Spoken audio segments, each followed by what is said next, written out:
ઝાલોદ તાલુકામાંથી પસાર થતા national corridor હાઈવેથી થતી નુકસાની માટે લડત લડનાર ખેડૂત આગેવાનની પોલીસ દ્વારા અટકાયત કરાઈ। પોલીસ દ્વારા અટકાયત કરાયા બાદ આગેવાન મુકેશ ડાંગીને મુક્ત કરવામાં આવ્યા। આજરોજ તારીખ 16/12/2024 ના રોજ ઝાલોદ તાલુકામાંથી પસાર થતા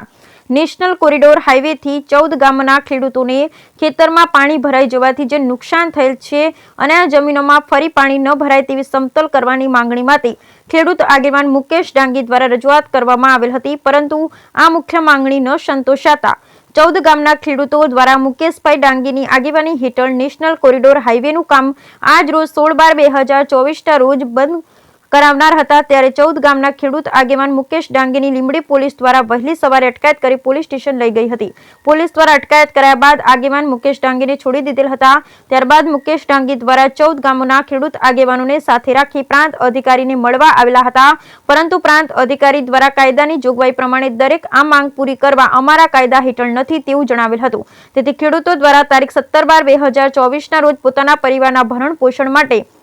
મીટિંગ કરવામાં આવનાર છે। મીટિંગમાં આગામી કાર્યક્રમ ગોઠવી દરેક પુરાવા ભેગા કરી હાઈકોર્ટના દરવાજા ખખડાવશે તેમજ ગુજરાતના રાજ્યપાલને પણ મળશે અને આ અંગે રજૂઆત કરવામાં આવશે। ખેડૂત આગેવાન મુકેશ ડાંગી વધુમાં કહ્યું હતું કે ખેડૂતોની જીવાદોરી સમાન જમીન પર જો અનાજ નહીં ઉગે તો ગરીબ પરિવારોને જીવન જીવવું મુશ્કેલ થશે। આ વિસ્તાર આદિવાસી વિસ્તાર હોવાથી અહીંયા ગરીબ આદિવાસી પ્રજાનો મુખ્ય આવકનો સ્ત્રોત ખેતી જ છે। જો જમીનના પાક નહીં ઉગે તો ગરીબ ખેડૂત શું કરશે? પરિવારનું ભરણ પોષણ કેવી રીતે કરશે? ખેડૂત આગેવાન મુકેશ ડાંગીએ કહ્યું કે અમારી જમીનોમાં દિલ્હી મુંબઈ નેશનલ કોરિડોર બનતા ત્યાં જમીનોમાં પાણી ભરાઈ જાય છે, જેથી ખેડૂતોનું પાક નિષ્ફળ જાય છે। આગામી સમયમાં ખેડૂતોને યોગ્ય ન્યાય મળે તે માટેની લડત અમે ચાલુ રાખીશું તેમ જણાવ્યું હતું।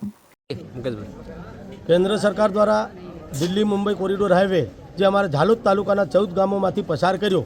અને એમાં આ હાઈવેમાં માટી પૂરણના કારણે જે અમારા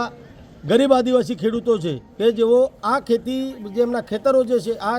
કોરિડોર હાઈવેમાં છીનવાઈ ગયા છે અને એમાંથી જે થોડી ઘણી જમીન બચી છે એમાં ખેતી કરી તેની ઉપજમાંથી અમારા પરિવારનું ગુજરાન અમારા ગરીબ આદિવાસીઓ ચલાવી રહ્યા હતા, પરંતુ આ વર્ષે આ કોરિડોર હાઈવેમાં અણગણ રીતે માટી પૂરણના કારણે જે વરસાદી પાણી હતું એનું વહેણ આ માટી પૂરણથી બંધ થઈ જતાં જે પાણી અમારા ખેતરોમાં ઘૂસી જતાં પાક અમારો સડી જતાં અમારી જે પાક અમારો હતો એ તદ્દન નિષ્ફળ જતાં આજે અમારા પરિવારજનોનું ગુજરાન ચલાવવા માટે અમારું જે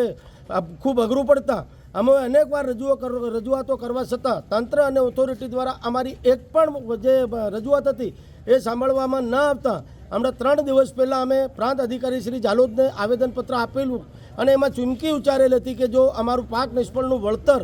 અમને આપવામાં નહીં આવે અને તમારે પાક નિષ્ફળ ના આપવું તો કશું વાંધો નહીં, પણ જે અમારા ગરીબ પરિવારો છે એમનું ગુજરાન ચલાવવું આજની તારીખે અઘરું પડ્યું છે, તો દરેક પરિવારને 2-2 ક્વિન્ટલ ઘઉં અને 2-2 ક્વિન્ટલ મકાઈ આપવામાં આવે એવી અમે માંગણી કરી। એક શરમજનક બાબત અમે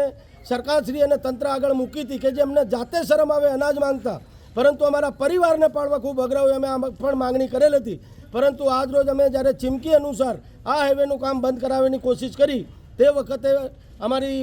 ધરપકડ કરી અમને ડિટેન કરવામાં આવેલા છે અને હમણાં જે અમારા ખેડૂતો છે એ મને ડિટેન કર્યા બાદ પ્રાંત અધિકારીશ્રીની કચેરીએ દોડી આવતા પ્રાંત અધિકારીશ્રી રૂબરૂ મિટિંગ કરવામાં આવેલ, પરંતુ પ્રાંત અધિકારીશ્રીએ પણ અમને એવો જ જવાબ આપેલો છે કે ભાઈ અમારા કાયદામાં નથી આવતું એટલે અમે આ તમારો પાક નિષ્ફળ છે એનું વળતર આપી શકીએ એમ નથી। એટલે